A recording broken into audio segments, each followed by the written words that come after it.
আমরা স্বাস্থ্য খাতে জিডিপির 5% বরাদ্দ করব, সেটা আসে না এখানে। তো আমি বললাম যে স্যার, আমরা আমাদের সক্ষমতা বাড়াচ্ছি। আমাদের সক্ষমতার বর্তমান লেভেলটি আপনাদের বললে আপনারা একটু হতাশ হবেন।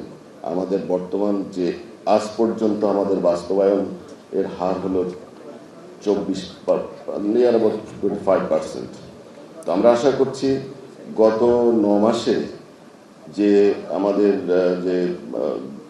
আমাদের যে সিদ্ধান্তহীনতা ছিল অন্তর্বর্তী সরকারের, সেটা আমরা নির্বাচনের পর আমরা কিছুটা গতি এনেছি।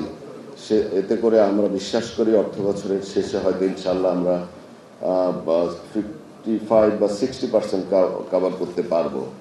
তো আমি অর্থমন্ত্রী মহোদয়কে বলেছি যে আমরা স্যার এবার আমাদেরকে যদি 1.5% জিডিপি অর্থ দেন, তার মানে যেটা আমরা গতবার পেয়েছি তার ডাবলেরও বেশি উনি প্রতিশ্রুতি দিয়েছেন, এবং ওখানে প্রভিশন রাখা হয়েছে 1% প্লাস। এবং আমরা যদি আমাদেরকে আরও তারা পরামর্শ দিয়েছেন যে ছোট ছোট স্কিম করে, এই অর্থেরও বাইরে, ধরেন আমরা এইটার জন্য 50 কোটি টাকার একটা স্কিম করলাম যে এটা করা দরকার, আমরা যদি ছোট ছোট স্কিম করে প্রপোজাল অর্থ মন্ত্রণালয়ে সাবমিট করি, তারা বলেছেন যে আমরা ওগুলো পাশ করে দিব। সুতরাং আমার মনে হয় অর্থ বিভাগে টাকার সমস্যা হবে না, কিন্তু আমাদের সক্ষমতা বাড়াতে হবে। আমাদের এফিসিয়েন্সি লেভেলটাকে আরও শানিত করতে হবে, কারণ আমাদের একটা বদনাম আছে মিনিস্ট্রিতে, আমরা টাকা খরচ করতে পারি না। তো আমরা প্রকল্প বাস্তবায়ন করতে পারি না। এক একটি প্রকল্প আমাদেরকে 3 বার 4 বার করে সংশোধন করতে হয়। এতে আমাদের চিকিৎসা সেবার মানুষকে সুযোগ তার দোরগোড়ায় পৌঁছে দেওয়ার ক্ষেত্রে আমাদের প্রতিবন্ধকতা এবং আমাদের কিছুটা ব্যর্থতা, শিথিলতা, এগুলো আমার মনে হয় আমরা সবাই এগুলো পরিহার করে আমরা অতীত থেকে শিক্ষা নিয়ে আমরা মনে হয় যদি সবাই মিলে একসাথে যে আমরা জনগণের সেবা নিশ্চিত করব, এবং এটা প্রাইমারি, সেকেন্ডারি এবং টার্সিয়ারি লেভেলে আমরা পৌঁছে দেব।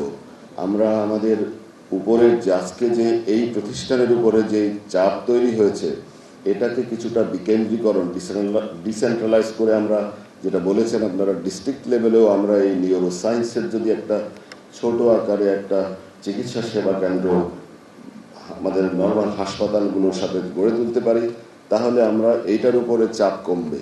আমরা এইভাবে প্রতিটি সেক্টরে আমরা চাই যেন মানুষ গ্রামের পর্যায় থেকে শুরু করে, ইউনিয়ন লেভেল থেকে শুরু করে প্রাইমারি লেভেল, সেকেন্ডারি লেভেল, এইভাবে আমরা আস্তে আস্তে যদি রোগীদেরকে নিচের দিকে রেখে দিতে পারি, তাহলে আপনারা গবেষণার সময় পাবেন, আপনারা উন্নত চিকিৎসার টেকনোলজির সাথে সময় দিতে পারবেন, এত ব্যস্ততা থাকতে হবে না।